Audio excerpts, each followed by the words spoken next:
We back. We got some more information on the Gunboi and Pvlace drama, and let's get it. Shout out to Weaver Beast for this footage. Let's react to it.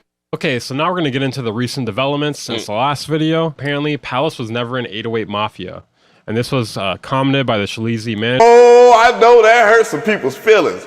Wow, right? I know that hurt some people's feelings. That is a massive amount of fraudulence right there.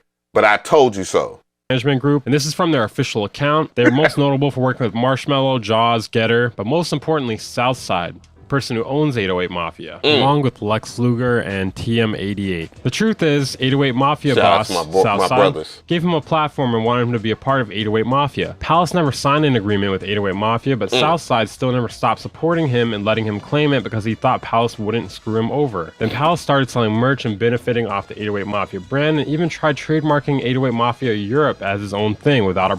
That is some scumbag ass shit.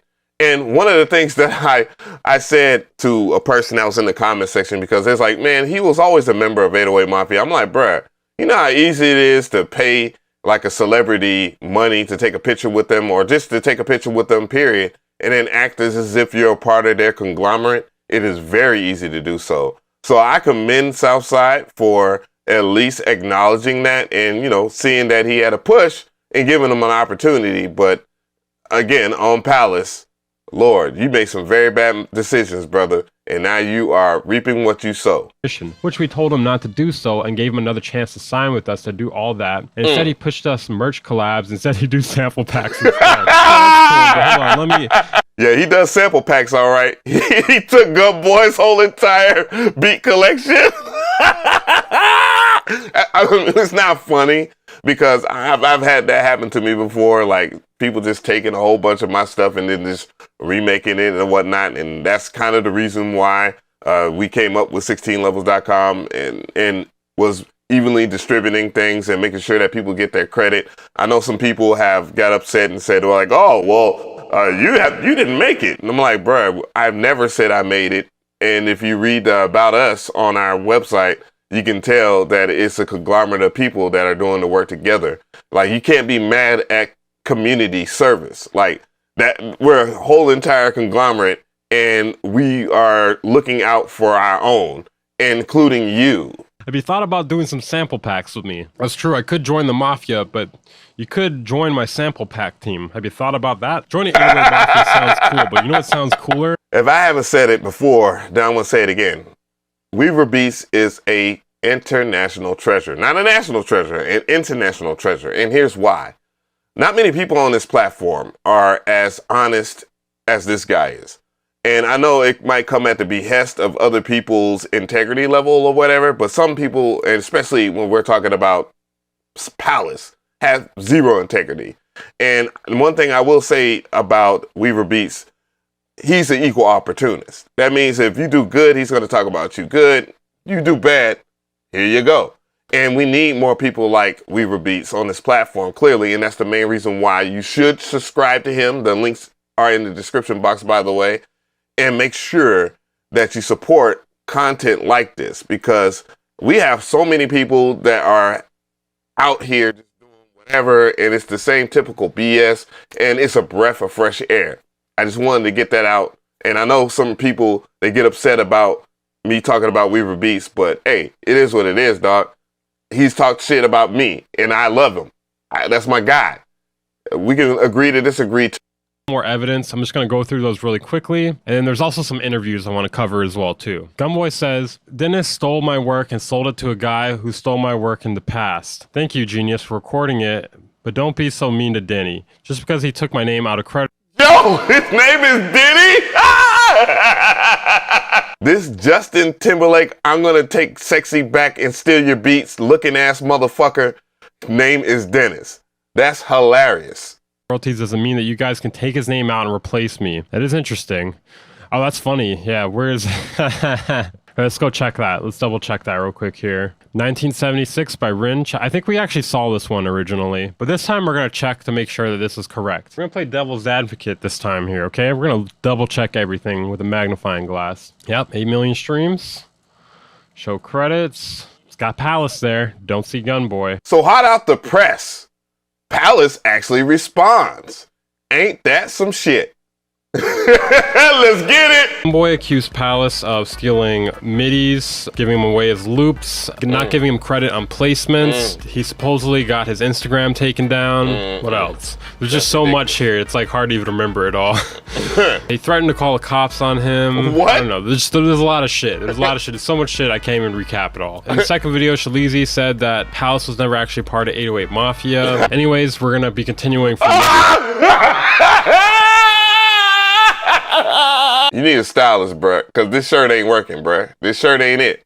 This right here, this shirt right here, that ain't it, bruh. It ain't it. Video, when I'm facing to the left, I'm speaking from Pvlace's point of view, and when I'm facing to the right, I'm speaking from Gunboi's point of view. So throughout this video, he explains the history of their relationship, how they cooked up maybe 20 samples or so in Gunboi's old house, and Pvlace had placed them. At this point, it's really unclear what exactly happened, because it's really become a he said sort of thing. So Gunboi claims he actually met Pvlace in 2017, before Pvlace ever started working with 808 Mafia. Pvlace said they were working on music basically every day around this time. Gunboi says they weren't working on music every day around this time, and when he was there, he wasn't doing anything, and as you can check it out on his Twitch streams. Gunboi had to move to a different place around this time because the owner was selling it, and Pvlace claims that he paid for the new spot a year in advance because Gunboi didn't have a bank account. That doesn't mean that you steal someone's stuff just because you're trying to do something from goodwill. Matter of fact, that makes you a shitty person, a shittier person when you do something for someone and you have cruel intentions for it. And we've all seen this move before from another person that was claiming he was the shiz naive when he wasn't. And you already know who I'm talking about. He says around this time, Gunboi lost all his money in crypto, but Gunboi says that Pvlace, this is ridiculous. Gunboi says that Pvlace got this part of the story backwards. He was actually down bad with crypto at his first house. It's actually funny how convoluted this is. Oh my god.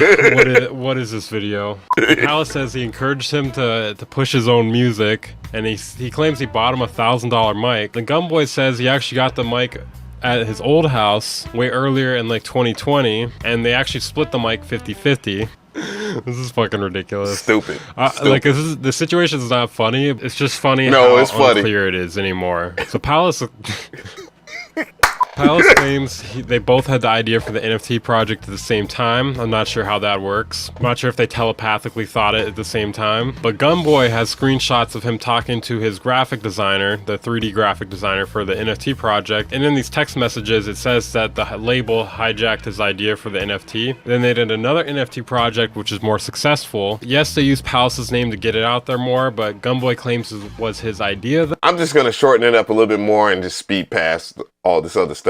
To the good shit, we go. To speed things up, they're crying about the NFT stuff in their response videos, and Weaver Beast is trying his best to like make some sense of it, and now we're to the good part. $50K to $100K to even lower. At this point, this is when the Sony deal was happening. Pvlace claims Gunboi wasn't the same after this. He was arguing, rude. The screenshots that he shows though aren't really that bad. It doesn't really see. It seems like Gunboi was kind of fucking around with him. Gunboi claims it also has nothing to do with the crypto crash. It had more so to do with his manager lying to him. Gunboi also claims his manager was racist, calling them monkeys. Pvlace claimed he still tried to help him get a deal with Sony though, and Sony's offer to him was $70K. They were still beefing every day though, according to Pvlace. I'm not sure if I really believe this, because why would you still help someone get a deal at this point? And Gunboi claims there was no arguing. It was because his manager was talking shit the whole time. And according to Pvlace, they met with Sony and Sony liked them, so they raised the deal up to $120K. Then Sony told Pvlace they can't make the deal happen because he signed his rights away until 2024. He tried to get in the deal still regardless for 5 years, so they wouldn't have the rights until 2024. It's sad to hear that Pvlace got taken advantage of, and that's usually the case. That's what starts people, you know, down that dark path of fucking people over, is that they got taken advantage of themselves. But I think the biggest lesson that I got from all of this is this right here. Guys, practice good business. From the very beginning, practice good business. You know, we all get hype, and, you know, I've been there, done that plenty of times. Like, we get really hyped about a situation that might be at hand, money's on the table, and then everything falls apart because you had to split the dividends down the middle. And yeah, people do change when money is put on the table. Trust me when I say that. Trust me. I've seen it from just experiencing that. Not even to go into it myself, but yeah, good business practices. Always. Secondly, last but not least at that, like, just know the people that you're dealing with. I mean, it looks like, Gunboi just didn't run into Pvlace of 808 Mafia or not of 808 Mafia. It didn't look like he ran into him by happenstance or he just jumped on the wagon. They just happened to be homies and they were working things out and, there was a tag team or whatever.